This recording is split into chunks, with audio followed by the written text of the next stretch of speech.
Tem pessoas que acreditam que o pecado destrói somente depois da morte, como se fosse um problema para o além, ou do além, né? Mas olha para a tua vida com sinceridade nesse momento. Pense bem, analise. Quantas áreas da sua vida já estão destruídas por causa do pecado e você ainda está vivo? Fisicamente, né? Relacionamentos que viraram cacos, vícios que já te dominaram a sua mente. Culpa que você não consegue mais esconder. A alma em ruínas e você continua dizendo que está tudo bem. Mas não está tudo bem. Você está se lascando agora, não é só depois. Pense bem, porque o pecado já começou a cobrar. Não vos enganeis, de Deus não se zomba. Tudo que o homem semear, isso também colherá. Gálatas 6:7. Você planta adultério, colhe dor. Você planta mentira e colhe desconfiança. Quando você planta ganância, colhe solidão. E cada pecado deixa um rastro na alma, na mente, no corpo, em todos, em tudo e em qualquer ocasião, independente do pecado que seja praticado. Sempre vem a colheita. O problema é que o pecado nunca vem com cara de destruição. Ele vem com uma cara de liberdade, com gosto de prazer, com cheiro de que é bom, que eu mereço. Mas é apenas uma isca, é só um disfarce. É o anzol que acaba se enfiando no fundo de nossas almas. E aí a Bíblia aparece.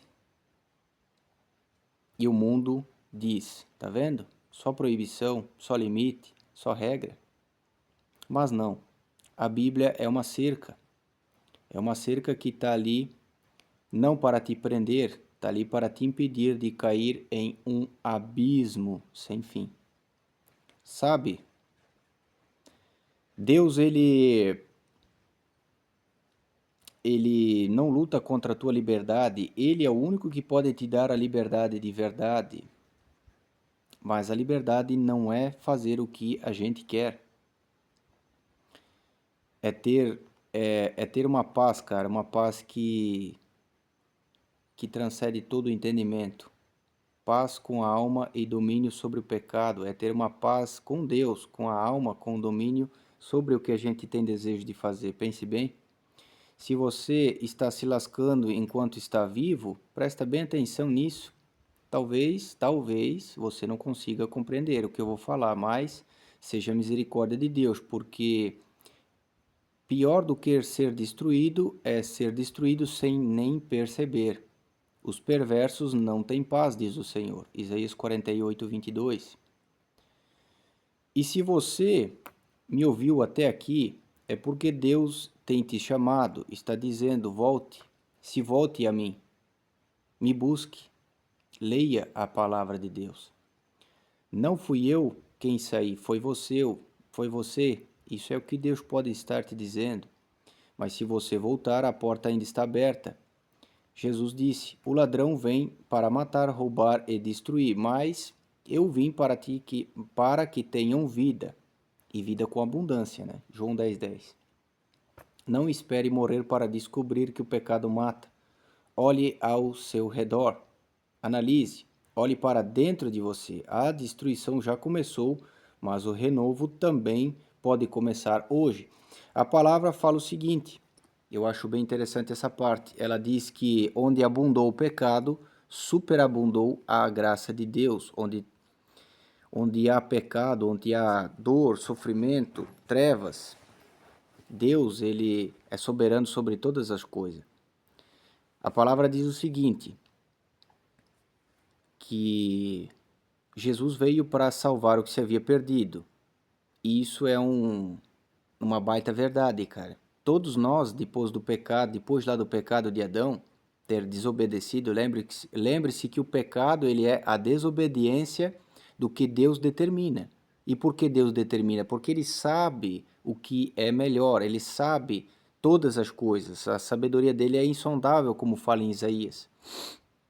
Então, quando você vive em desobediência, ou, né, tomo eu mesmo como exemplo, né? Eu vivi uma vida desregrada e sem obedecer a Deus, sem obedecer os seus princípios.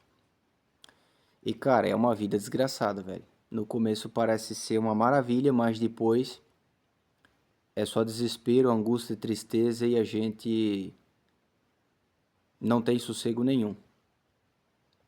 Infelizmente essa é a parte que o pecado, a parte que o mundo ele não fala.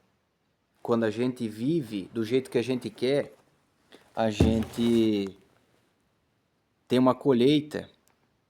Lembre-se que quem planta, quem semeia na carne, colhe destruição. E essa parte o mundo não fala.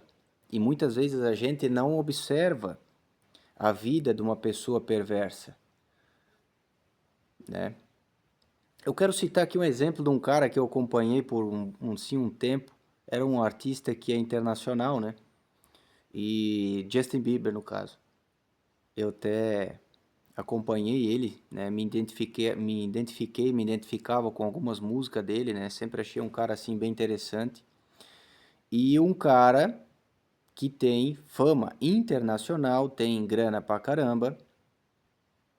Procure aí como é que tá a vida dele hoje. Ele lançou agora recentemente um álbum novo e coisa, né? Mas ele tava lascado da mente.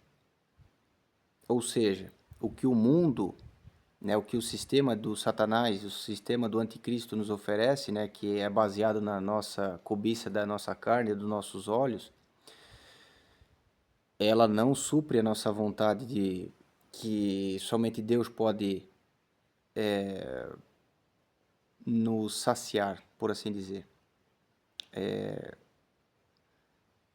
Tu pensa, cara, uma pessoa que tem tudo, é conhecida, tem qualquer coisa que a gente possa almejar aqui nessa terra, e tava com crise de ansiedade, né, aqueles burnout, e tava perturbado, assim, totalmente, cara,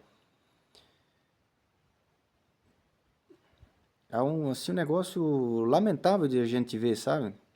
Então, não se engane, achando que contigo poderia ser diferente. Não ache que se você tivesse a fama que ele tem, ou talvez mais fama, ou algo do tipo, você seria iluminado.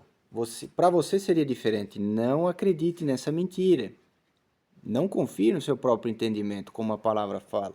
Porque o nosso coração é perverso, ele é enganoso.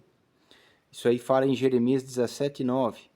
Mas eu sou apenas um mensageiro. Cabe a você escolher qual caminho você vai seguir. Certo? Deus abençoe e até o próximo vídeo.